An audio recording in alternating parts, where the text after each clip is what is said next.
Sportinglife.com, providing unrivaled sporting opinion, debate, tips, and analysis for over 160 years.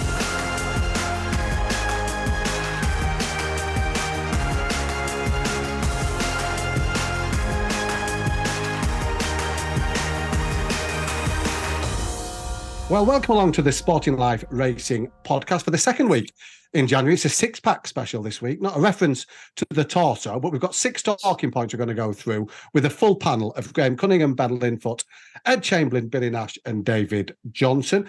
We're going to start by looking at a race that's rearranged from last weekend. It's the Lawlers of Naas Novice Hurdle. Patrick Mullins on Get Stuck In thought they should have run it anyway in the fog. I think the game's going soft in Ireland, Billy, into the message from the protagonists. They didn't. We are all going to be able to see it on Friday. Right, Billy, 7 declared runners. It's 4 Mullins, 2 Elliott, 1 Henry de Bromhead, and it looks a crackerjack of a Grade 1. Looks a super race, Ardy. Just looking at the time form ratings here, there's really nothing between the top horses. You have Firefox, 146p.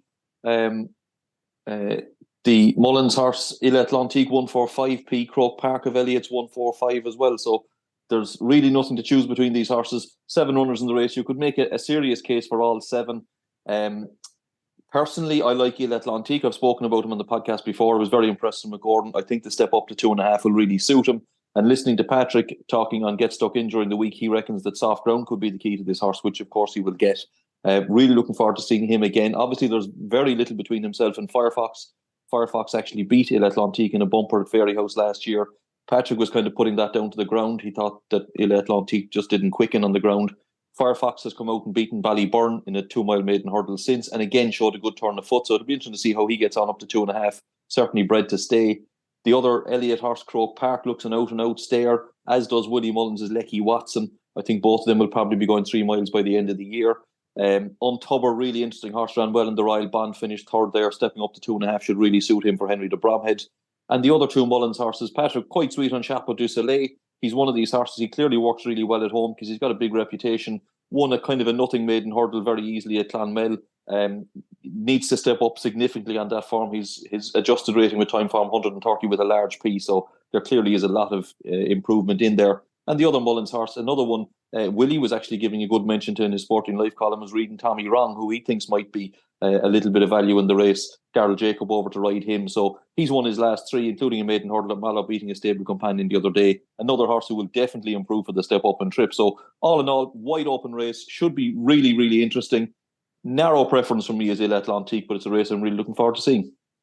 Now, by default, Billy's selection becomes a selection of Ed and David, who have both indicated that they were happy to go with W. Nash selected in the Lawlers of Naas. They'll be with us for question 2. GC, what do you make of this one? Yeah, I'm a Firefox man. Billy summed the race up really well, and there's not much between Firefox and Il Atlantique based on that bumper performance. But stamina was key that day. I think Firefox just showed a little bit too much stamina for his main rival. And I think what Firefox has done over 2 miles is really notable given his pedigree, because he's bred to be a 2.5 mile plus horse, no problem whatsoever. And he seemed to do it very easily all the way around when he beat Ballyburn. I think Ballyburn's a pretty good horse, and he obviously came forward when he bolted up at Leopardstown. But for Firefox to beat him over 2 miles, I thought was really notable. It's going to be a very significant trial for perhaps the Supreme and the Ballymore this race. And I'm not sure which race he'll end up going for, but I think Firefox might put his name in lights for either of those races this weekend. And Scoop, your thoughts on the Friday feature? Yeah, I thought Antabar might be a little bit of value here. Obviously, respect Firefox and his form and the Willie Mullins horses, but I think that Royal Bond is probably better than it looked at the time, given the subsequent exploits of Farron Glory and King of Kingsfield. And Antabar was 3rd in that race. Another one, like many in this contest, who should improve significantly, stepping up in trip. He's a 20-length point winner. He's bred for this sort of intermediate distance. And I thought if we could get prices north of 6-1, which we should do on Antabar, I thought he might be the value in the race. I'll have to stop you there, Scoop. It's Untubber, is how you pronounce it. What were the odds on me getting that one wrong? Just Ben will again be at the Dublin Racing Festival for Sporting Life this year. Continuing his... I wasn't far off, Billy, was I? I wasn't far off. What does Not it far mean? off, no. What does it mean, Billy? It means a well or a spring. Righto. There you go. French is your language, Scoop. Always been French. That's right. I've already chandu. That's the one. It could spring a surprise scoop. There you go. Oh, headline Really, writes itself. just before we leave it, this is quite a big race in terms of pecking order or plans moving forward for the Mullins team. It's a GC touched upon it earlier. It's where they all slot in. He said this is going to help decide, even for the likes of Ballyburn, etc., what they've got moving forward for Ballymores, Albert Bartlett's and Sky Bet Supremes. It's beginning to take shape at Close Sutton. It is indeed. It is beginning to take shape. And interestingly, already looking at the declarations, one notable horse that hasn't been declared is Mystical Power. And I would imagine the reason he hasn't been declared is he's in the Moscow Florida Punchestown on Sunday. And that's another race that Willie loves to target. So perhaps they're thinking more along the lines of the Supreme for him now this weekend. So it'll be really interesting to see how, A, if he runs, and B, how he gets on there. But yeah, like you said, the pecking order is starting to become established, and the result of this race will certainly have a big bearing on what Willie does for the rest of the season. Mystical Power is the son of Annie Power, isn't he, Billy? Yeah. That's him, yeah. I think they were a bit surprised at how well he won his second start, weren't they? He showed great improvement from first start to second, Mystical Power. Summer jumping form, isn't it? Yeah, like he won a bumper at Ballinrobe first time out, and really and truly he fell in that day. He wasn't a bit impressive, and the form hasn't worked out. So even listening to the interviews after the race, they were kind of saying, well, he's a nice horse and, you know, he'll win more races, without really thinking that he was going to be much. He certainly wasn't going to live up to his pedigree. But then they took him to Galway for what at the time of the year looked a very competitive novice hurdle. There was loads of winners in the race, and he looked at an entirely different proposition. He destroyed the opposition that day. So big step forward. And obviously the fact that they've put him, that they were going to run him in a grade 1 straight out of that, he's clearly been doing good things at home. So very interesting to see how he gets on this weekend. Well, David Johnson's voted with his feet. He's disappeared. He did have an unstable internet connection, so I'm hoping he can stabilise that and get back. Ed, hats off to you last week for filling Saturday afternoon. Got us through the watching masses to get us through the afternoon fair. This weekend is better, much better. Kempton, Warwick, and Wetherby. Give us another name to note this weekend, Ed. What's something you're looking forward to? Yeah, the Towton's rescheduled, isn't it, over a different trip as well, which threw me completely. I've got a short list of 3 already. I'm really looking forward to seeing Edwardstone up in trip in the Silviniaca Conti at Kempton. If Banbridge comes over and Pictory will run, that's an absolute cracker. Looking forward to that. But I'm in the Edwardstone camp. You know I love Grey Dawning, and I think he could be a bit of value to beat Broadway Boy at Warwick. I'm a big Grey Dawning fan, but the bet for the weekend, and I have had a bet actually, Audie. I backed Melina Girl when the prices came out for the Classic Chase at Warwick. I thought she was cantering all over the likes of Broadway Boy. It was the Protectorat race, wasn't it? Who was second? 300 through 5.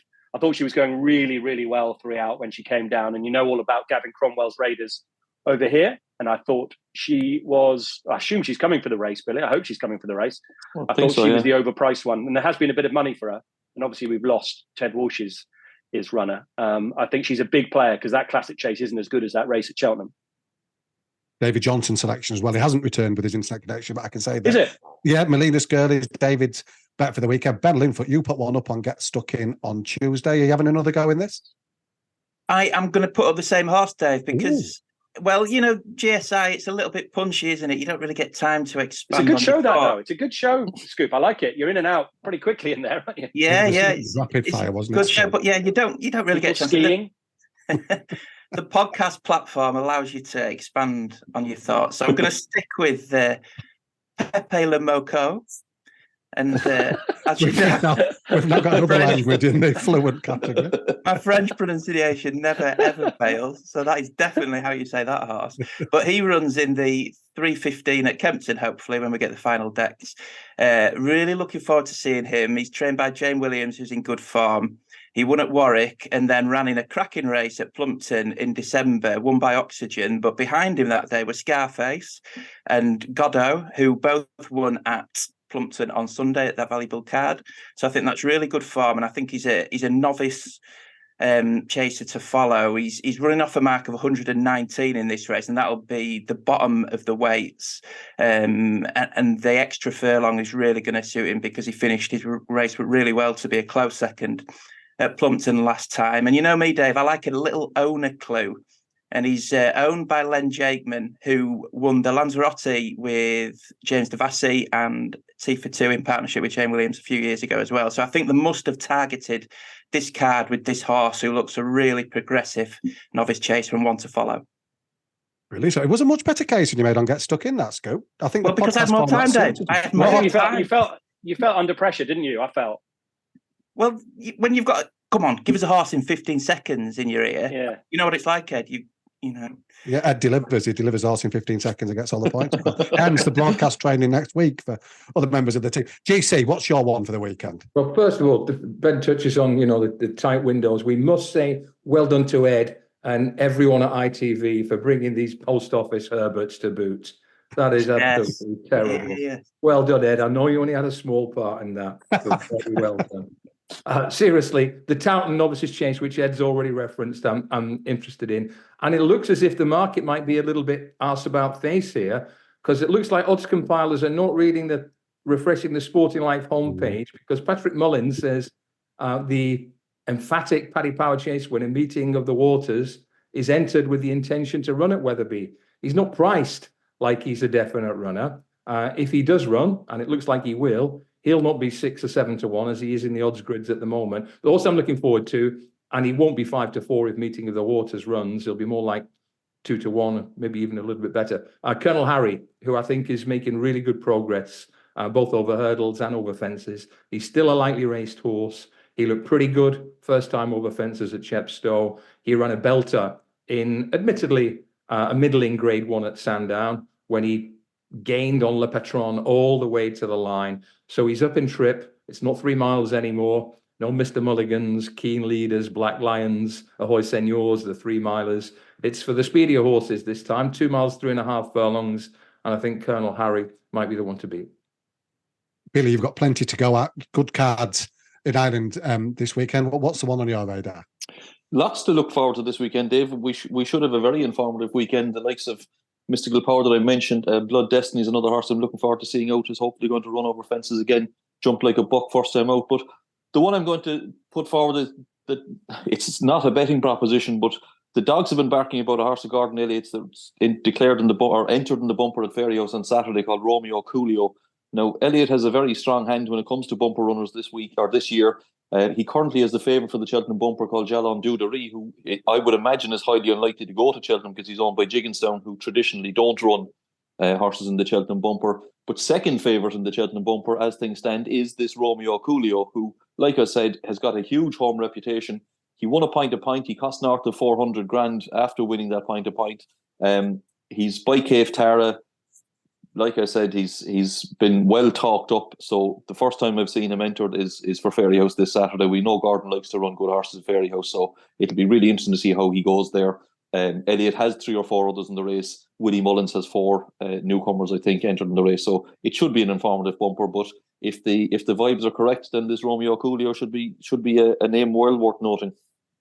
But just another thing I was going to throw at you. Mr. Policeman for Mullins is in that same novice chase as Blood Destiny. This is a big day for him because Willie's been he's 2 from 2 for the Close Sutton team, but they've been underwhelmed with what he's done on the track compared to what they're seeing at home.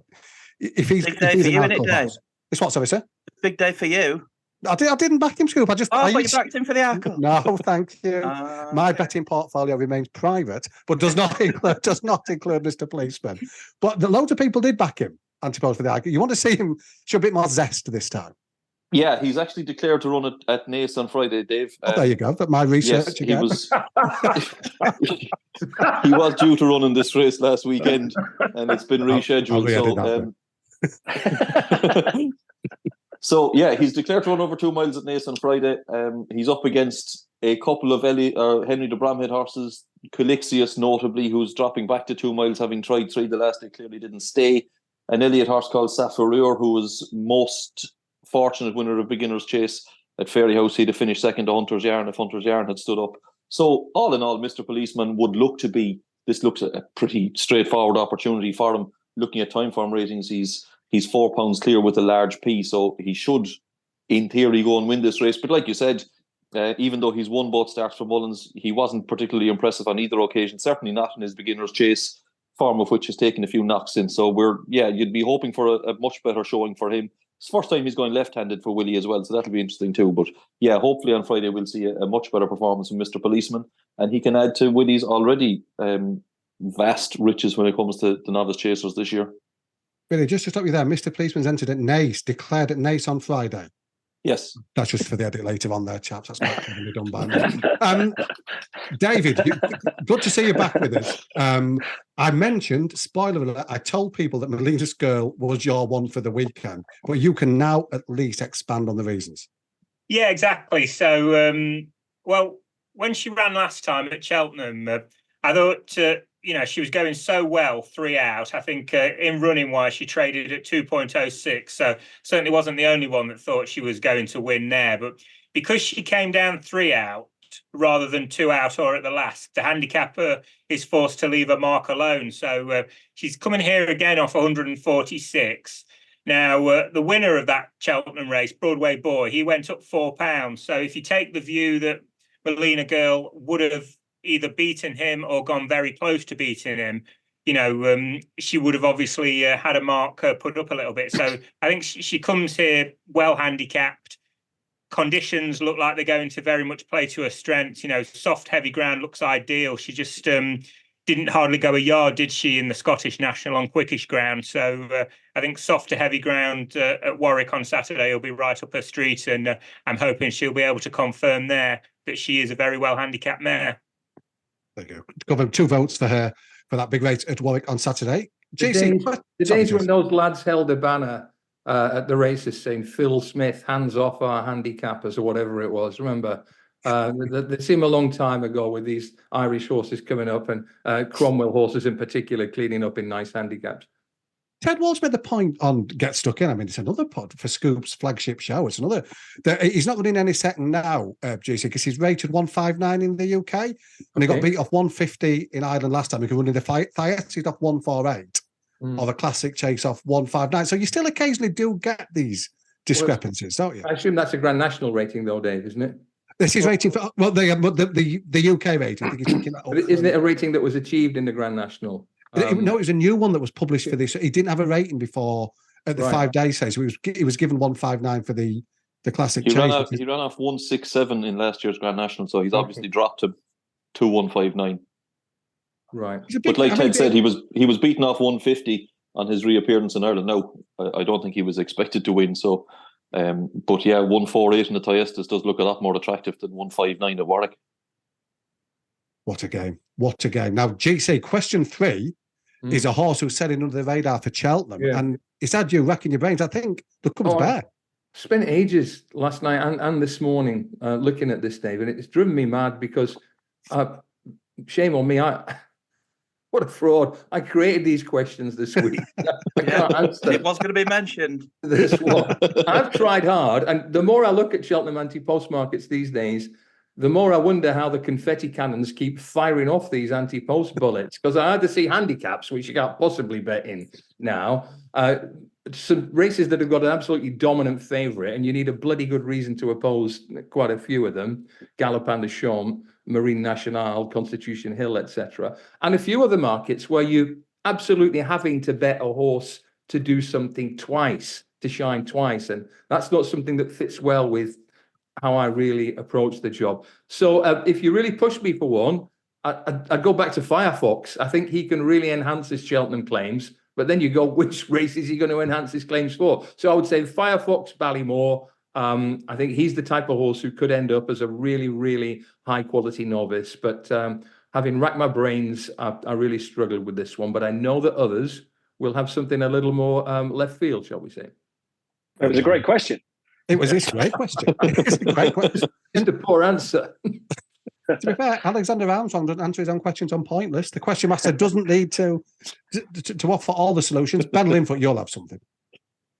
I think that Broadway Boy is sailing under the radar for Cheltenham. Nigel Twiston-Davis's staying novice chaser, who has racked up some really good form at Cheltenham this season. And I was particularly impressed with him last time in Open Handicap Company when he won that Premier Handicap on the December Gold Cup card, despite making a few fencing mistakes and looking like he might drop away a little bit going into the closing stages. He really knuckled down and showed grit and quality to beat 3 under through 5 for me, off a mark of 146. Now, the BHA have him off 150, as the time form, and Stay Away Faye, the leading British novice in this division, you would say, is rated exactly the same, 150 by both the BHA and time form. And Broadway Boy is 16-1 for the Brown Advisory, and Stay Away Faye is much shorter, around 6-1, I think. So I do think he is sailing under the radar, particularly with his course form that he's racked up, and I think he's a strong stayer with a big chance in that race. He's in the Grade 2 at Warwick at the weekend, isn't he? And obviously, I was just making the case for Molina Girl. It's one of them interesting opportunities that you get every now and again to play the related contingencies double. You know, obviously, if you're rating that Cheltenham form from last time, if you like Broadway Boy for later in the season, you're probably going to like him at Warwick on Saturday. And then obviously with that tying in Molina Girl, there's a nice double there that you can have. Yeah, he has got a penalty Saturday, hasn't he? Broadway Boy. But yeah, you would, if I fancy him for the Brown Advisory, like you say, he has to run well. Oh, we were going to tip him on Saturday then, Scoop. It was all going to go wrong, but we rescued it. David, what's your one that's sailing under the radar for the Fez? Yes, so the one that interests me, and it could be a little bit of switcheroo required, is John Bon, but not for the Champion Chase. It's for the Ryanair, for which I think you can get as big as 14-1. And I think its key is to whether he does clash with El Fabiolo in the Clarence House, because the interesting thing for me was a quote from Henderson, and he was saying, well, in the spring, he kept looking like a 2.5 miler. But this season, he looks like a 2 miler. I think, well, the reason for that is because in the spring, he was running against El Fabiolo, whereas this season, he's been running against a 2.5 miler. So I think there's a very good chance that El Fabiolo is going to kick him into touch in the Clarence House again. And if he does that, then I think there's a good chance that Connections might have a look and say, well, do we really want to take on El Fabiolo in the Champion Chase when that Ryanair is looking quite open? You know, obviously we've got Alaho, who we don't know what we're going to get from him. Stage Star blotted his copybook, didn't he, on New Year's Day? So I think the Ryanair all of a sudden looks an open race, and the bookmakers that are going non-runner, no bet for Cheltenham, they're 3-1 John Bon for the Ryanair. So they're basically saying is around a 5-2, 11-4 chance to run in that race. And I think the chance of him actually switching to that race are much shorter than that. I like this. Interesting. You don't get that on Get Stuck In. You don't get analysis like that. Scoops. You don't get time, Ed. You do not get time. Ed, honestly, our broadcast training sessions next week are pivotal to this. It's the key. Ed, before I move on to ask for your under the radar, David touched upon Henderson, it became a Henderson bingo with John Bon. The quotes doing the rounds about Constitution Hill. Does he need to run in the international hurdle? What's the game for me? It is faintly depressing now, is it? The fact that we might see this horse twice before March. Faintly, I mean, honestly. Yeah, if he's the poster boy of jump racing, and you're going to see him once, really. Or if he doesn't go to the international, you'll have seen him on Boxing Day. That's quite a hard sell, isn't it?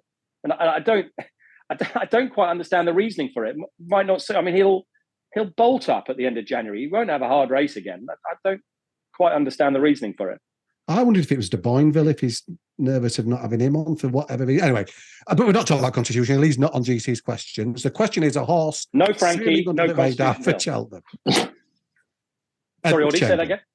Your horse that's sailing under the radar, the Fez radar. Well, you didn't get this on Get Stuck In last year either. Do you remember this time last year on this very podcast, Stay Away Faye was becoming a fancy for the Fez. And I think there's a horse very similar to Stay Away Faye, a grinder, Audie, for the Albert Bartlett in the Donnelly colours, Shanag Bob, who we saw win at Cheltenham in December. And I just think he's going the right way as a horse for the Albert Bartlett. You want a horse like that. Nothing particularly flash.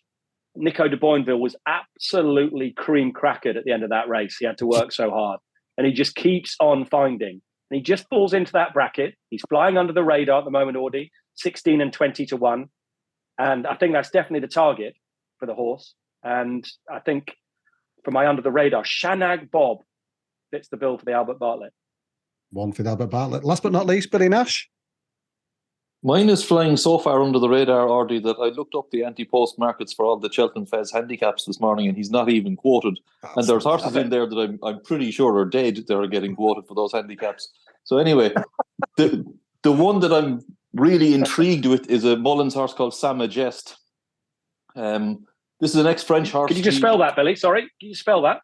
Samajeste. Scoop will probably pronounce it a lot better than I can. You know, he's better at French. Sa Majeste. I think that's an indigestion tablet, Scoop. It means aware. Oh, nice. Anyway, this fella, he's had 2 runs for Willie. He was after winning in France before Willie got him. He'd had 2 runs in France. He won in his second start.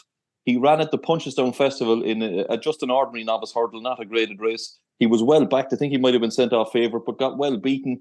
Made the running. Brian Hayes rode him on that occasion. He pulled too hard and just ran his race too early, to be honest.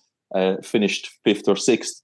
But they introduced him at Limerick in what was essentially a winners of 1 over Christmas. He beat Noble Yates in a 2.5 mile hurdle at Christmas. It was on very bad ground. I was interested to see in a slowly run race how he'd settle, and he settled much, much better. Finished off his race really well. I thought he won with a bit up his sleeve. He looks a fine big horse. There was rumours that he was going to go chasing, but I think he's just a typical Mullins JP horse he's impossible to get a proper handicap mark on this horse. But he's had 4 runs and he's won 2 of them, so he's going to have to get one. He doesn't actually have a published handicap mark in Ireland yet, but like I said, he'll have to get one because he fits all the criteria. He's had his requisite 4 runs now, so he'll qualify for all those festival handicaps. And I would be surprised if we see him again. Now, I suppose you could possibly run him in the Liffey Hurdle at the Dublin Racing Festival, but I would imagine if he is what I think he is, then he might go straight to Cheltenham. He'd be totally unexposed, and I'd be fascinated to see what sort of a mark he gets, but he's certainly one that I'd be on my radar for one of those big handicaps later on in the season. Very interesting. Thank you, Billy. We're moving on to question 4 now. Ben, I'll start with you. One rider, trainer, owner who's in for a big year. Well, not one of these. You can choose one of those groups. 15 seconds. We need at least a minute on this one. Charlie Appleby, Chaz Apples, as you call him, Dave. Now, I know it's a dead obvious one, but it's been, everyone knows that he had a fairly tough year in 2023 in terms of his top level horses, particularly in Britain. He didn't do anywhere near as good as what people probably thought he was going to at the start of the year, did he? I think Ben's been silenced. I think it's 15 seconds we're up. Oh, yeah. we fleetingly lost you there. No, we need longer. We need longer. But you can start again with Charlie Appleby. We just lost you mid-sentence. Okay. I think my internet connection might be a little unstable as well. Continue. Yeah, it's a theme, but we're battling on. But don't you worry, just fire away. Charlie Appleby. You've gone for dark one. Thank you. I've looked him up. I've found him. Tell us why he's in for big year. I knew you'd have a go at this for not being a dark one. We don't always have to find dark ones. No, we don't. Sometimes you can go with the obvious. Yeah. And I think he struggled in 2023, didn't he, with his top level horses in classics in Open Company. But I think he can bounce back. I mean, his strike rate didn't drop last season. I know he didn't run as many horses when things weren't particularly going as he'd like, but he still had a 28% strike rate for the year. He still had a 31% strike rate with his 2-year-olds. And I just think that glimmer of light with his juveniles at the end of the last campaign when Ancient Wisdom came through and Arabian Crown, Dan Sequence, Wild Goddess, I think he could be in for a massive year with his Group 1 horses in Britain, which he didn't have last year. And could it be GC? Could it be the year that De Bowie finally wins the Derby? Oh, yeah. The Oaks? Yeah, but if he does, it'll probably be with Henry Longfellow, won't it? It could be. It could be, but there's a few chances in there. Bowie outminding. He certainly is, yeah. So we'll keep an eye on that one. Charlie Appleby for Scoop then, GC. You've got one for this section. I have. Like Charlie Appleby, he's a Newmarket trainer, but not so high profile. It's Dylan Cunha. This bloke's got an interesting background. I think he won a Group 1 in South Africa when he was just 28. Then he went off to be a pilot for 10 years. But he's in Newmarket now. He made a good impression in what was his first full season in 2023. He saddled 16 winners, pretty good strike rate, 15%.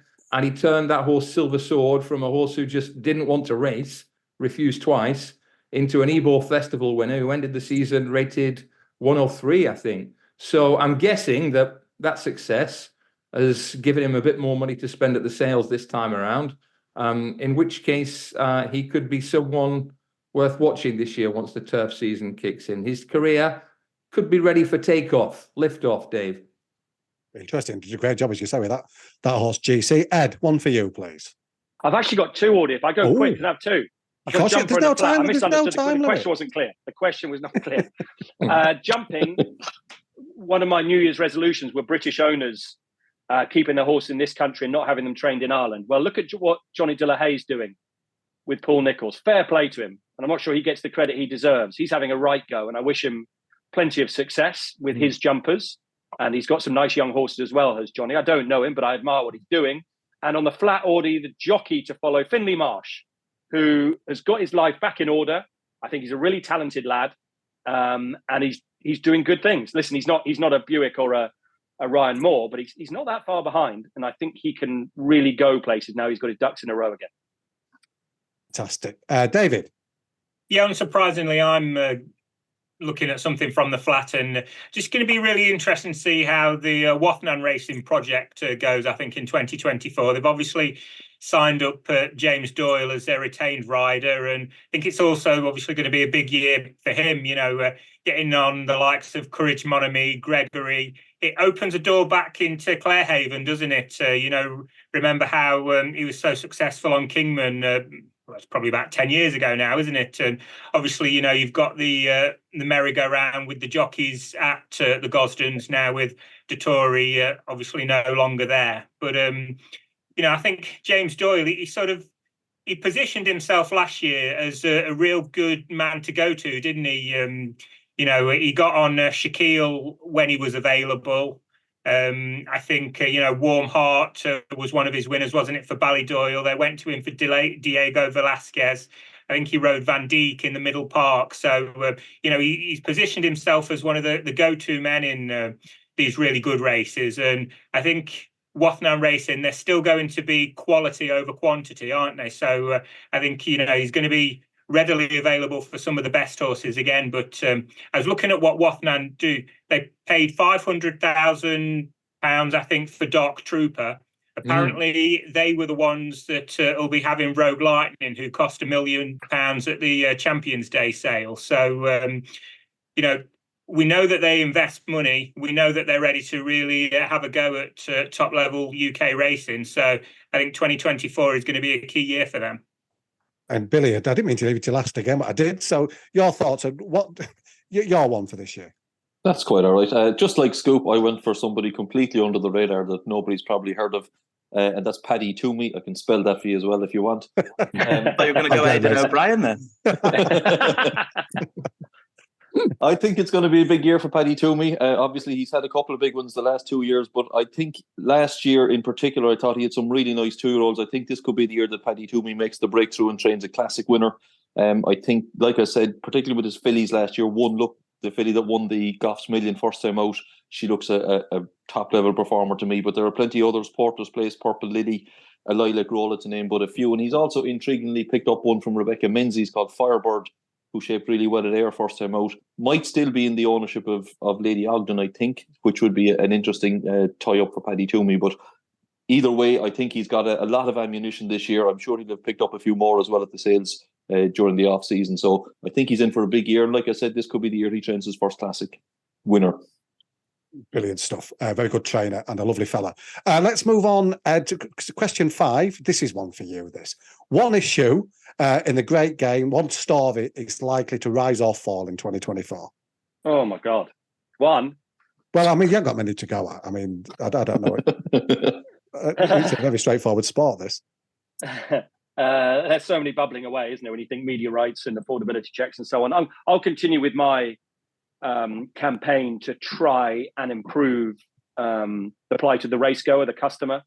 That Mike Atherton quote about cricket rings worryingly, certainly true in cricket, and can't let it apply to racing. And I just hope we can get the simplicity of horses in the paddock, good parades, races off on time, Audie, would be the issue I would like solved moving forward. with every other issue that there is. I mean, there's about 1 million to choose from. Yeah, I mean, if Get Stuck In can't touch this because of the number of issues, can we, Scoop, with 15 seconds? But you've got longer than 15 seconds for this one, Scoop. Give us a story that's going to rise or fall in 2024. Well, I thought this would be a good opportunity for us to have a little debate around the panel on the unsociable hours racing on the back of the trial at Wolverhampton on Sunday evenings.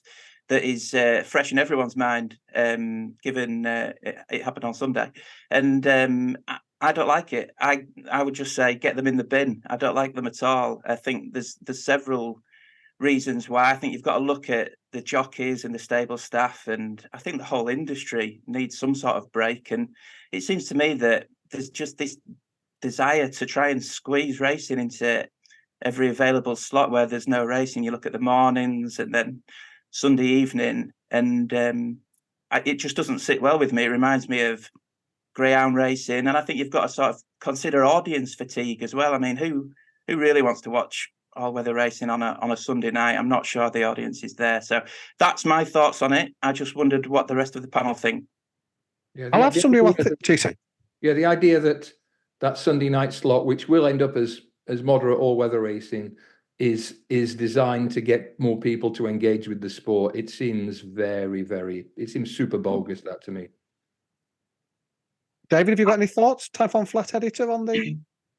Yeah, I was just going to say I'd be more inclined to stick up for that slot in isolation, but I don't think what they're doing with it at the moment is necessarily, as GC was just alluding to there, is what is going to help grow engagement.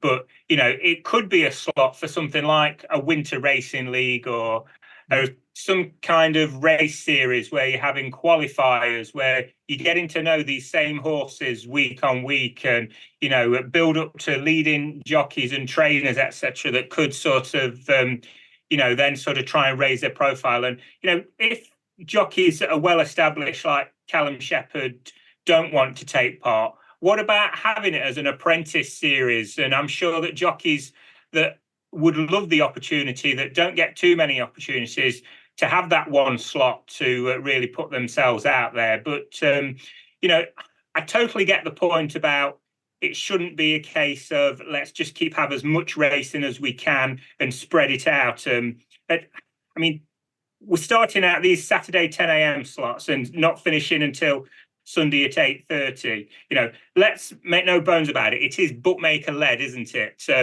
And the angle is that this means that they're levy friendly slots.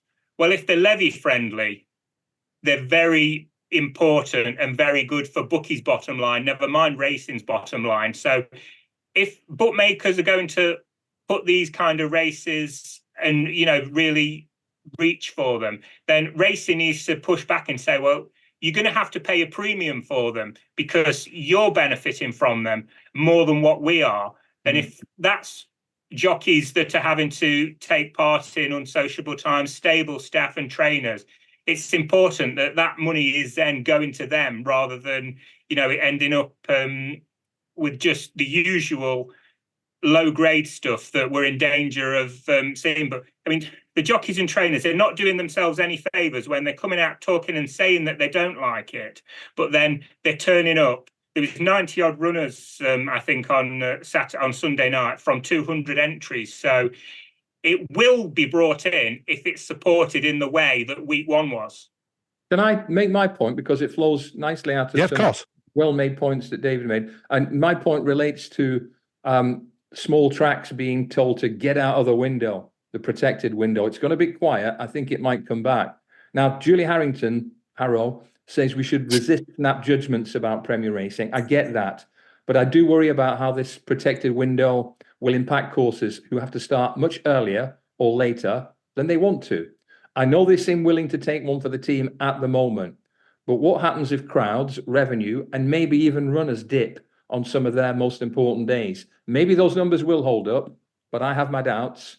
Harrow and co are giving themselves, of course they are, some wriggle room by saying we will learn what works and what does not work. Spoiler alert, Harrow, there's a serious chance this element won't work. Really, there's issues in Ireland, no more so than the the threat to TV racing. I'm the gambling bill and TV advertising in Ireland, and that's your big story for 2024. Yeah, it's all gone a bit quiet at the moment, Dave, I suppose, with Christmas and everything, but this gambling bill is looming large in Ireland, and obviously there is a possibility that if it goes through in its current guise, that there will be no racing pictures broadcast in Ireland. So it won't be possible to watch Irish racing on Irish TVs. You guys will be able to watch it in the UK. We won't be able to watch it over here. So hopefully, I'm sure there's a load of lobbying going on behind the scenes. Hopefully they will come to an agreement and an arrangement about that. Look, the gambling bill is a very important piece of legislation. Let's not beat about the bush. That has to come in. But hopefully they'll be able to come to some sort of a happy medium where TV pictures aren't impacted, because that's going to be disastrous for the sport if we can't watch the pictures over here. Loads there, as you would expect, and plenty that we didn't. I think there's no way that the media rights, it's quite clear, Ed, that's going to be the new battleground. I thought it was very interesting, the Jockey Club Racecourse press release yesterday, where they announced record prize money with transparency in the same headline. That it's quite clear that this battle for transparency over media rights and some sort of guaranteed minimum return from them from racecourses is going to be a big part in Britain, at least for the first few months of the year. Yeah, it's bubbling, isn't it? It is bubbling and coming to a head quite quickly, actually. That was quite a quick response, and it was some of the stuff over the weekend was very interesting. I thought Matt Chapman did a really good job at Wolverhampton on Sunday night, and you can see the other side of it there if you listen to what Mark Spencer said about Arcs books, which is a very different take on it, isn't it? So it ain't going away, and it's going to build to a crescendo at some point, and then obviously listening to Peter Saville at Plumpton as well. He's obviously heavily involved as well. It was an interesting weekend. It wasn't great interest on the track or off it. I thought some of it was fascinating. Nick Luck show on Sunday morning, Chapman at Wolverhampton, the action at Plumpton. There were some really good interviews amongst it. Yeah, a story that I'm sure we will be returning to. Question 6, we're nearly there. I nearly read out Ed's answer, which would be ridiculous. It's not even a question. But it's the one resolution we're determined to abide by in 2024. Can you clarify this one, Audie? I wasn't sure about this one. Well, it's just anything that you're going to make a vow. A personal thing. Yeah. Like for me, I'm just going to continue our meticulous preparation for these podcasts. Nothing slips through the cracks. No surprise element. It's just all perfectly channeled beforehand. I'll let you go first, Scoop. Give us a resolution. What's your 2024? Well, a bit of a theme for me is less is more, and I'm going to try and put that into my own punting as well. Bet less and bet more. That's going to be my mantra for 2024. Love it. There's so many times where I'll deposit a certain amount of money on a Saturday and I'll have a go in 12 races, and then I come away thinking, what have I done that for? Come on, Be disciplined. Instead of having £20 on them, have 200 quid if you can. On 1 point win. On 1 or 2 bets every now and again. I try and do this every year. I never seem to go through with it. But this year I'm determined, bet less and bet more. Was your 2023 less scooting? How did that one go? I've not been on a scooter for about 14 months, Ed, so it went very well. Well done. If the authorities in America are listening, we can confirm that is the case. But no, that perfectly, a very personal one there for Scoop. GC, yours? Yeah, it's quite similar in a way, but put it on the poll, Dave. Does constantly gawping at your phone help or hinder your punting? Because I know fine well how it goes with mine. I think this device addiction is enormous through society nowadays. And I'm a devil for scrolling through my phone when I should be doing proper homework to try and get ahead of the market. I've tried and failed on this one before. I'm certain I'm not the only one who struggles with this, but I have to get away from looking at my phone, whether it's WhatsApp, whether it's emails, whether it's Twitter or social media, and just start doing what I tend to do quite well, which is ahead of time, the day before the market settles, to try and get grinding away with the videos and find your edge, and then push it home, as Ben says, with not just half a point or 1 point, but try and, make the most of any edge you think you've found. But it drives me crackers. I'm a 63-year-old man scrolling through my bloody phone like a frigging teenager. It's destructive. Help me. You're young at heart, GC. That's what it is. Yeah. Put it on the poll, Dave. Does I'll put it- constantly gawping at your phone help or hinder your punting? It's going. I'll stick on TikTok as well, JC. We'll get some of the kids involved in this one as well. We'll get them in What's this. punting? They'll say. They'll probably think it's something involving rowing, won't they? DJ, give us your resolution for 2024. Yeah, so trying to be upbeat, and it's just sort of keep watching and keep betting and do everything I can to be able to do it for as long as I can, really. And because, you know, we talk all about racing's ills and we spend quite a lot of time doing that, but let's not forget, racing is a tremendous spectacle, isn't it? It's wonderful to watch, and betting is a superb product as well. Betting on racing is superb. And, you know, I've been fortunate that I've been doing this for nearly 20 years now, and I haven't had to get a real job as a result. And I'm just really hopeful that I can do it for another 20 years and can go my whole life without ever having to get a real one. So, yeah, you know, keep doing what I've been doing for the last 20 years and hoping that nobody catches up with me to make me stop. Yeah. Nobody rumbles you. Great line. Great line. Love that. Great line and a very noble one. Billy, I presume yours is to tip less British horses. Yes, it is. Having been accused of, on this very podcast, Ardy, of being a Max Homer, I think was the expression used. I'm going to stick with it because, you know, against my better judgment, I tipped a British horse as my bet at the meeting for the Breeders' Cup. We all know how that ended up. So I think I'm just going to stick with what I know and keep bigging up the Irish horses for 2024.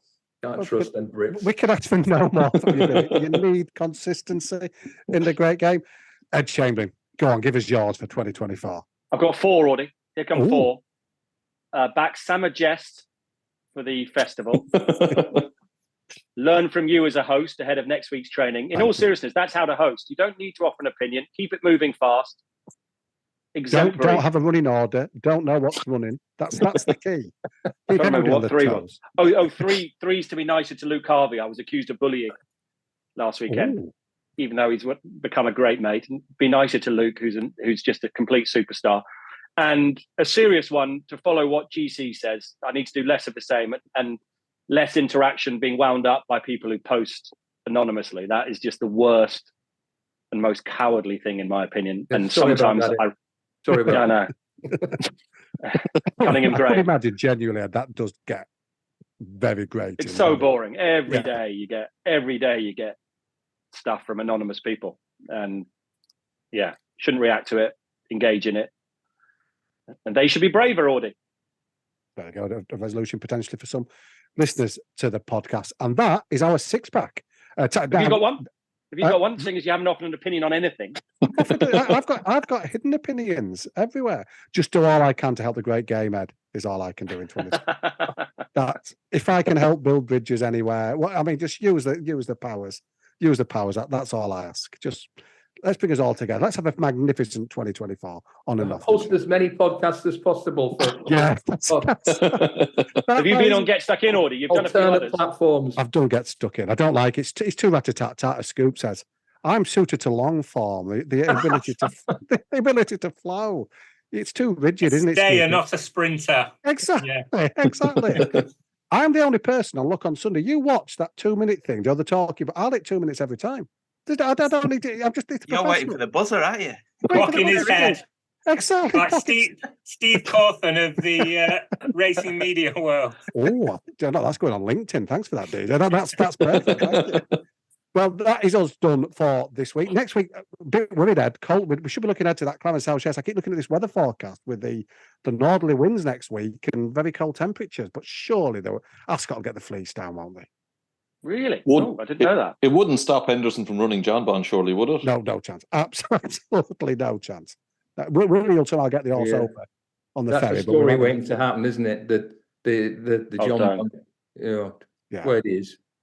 My 2024 resolution gone on. The only difference with that, the way it worked, that's a JP decision, isn't it? Yeah.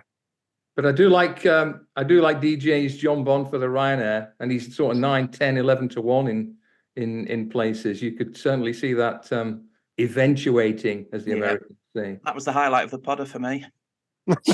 Me too. Yeah. There you go, Scoop. Well, Scoop's are you just- listening, Niall Hannity? Are you listening? Scoop's now decided which bit we're writing up for the story as well, which I like as well, because that's Yeah. one of the hardest parts. Thanks to Ben, to DJ, to Billy, to Ed, and to GC. And at least 4 of us will be back next week for our podcast, looking ahead to what should be a fantastic weekend of action. It might even be all 6 too. So thanks for listening, and best of luck with your own weekend wagers. When it comes to racing, visit sportinglife.com to get ahead with expert analysis, tips and opinion, plus our unrivaled fast results and race card services, and free video race replays from every UK and Irish racecourse.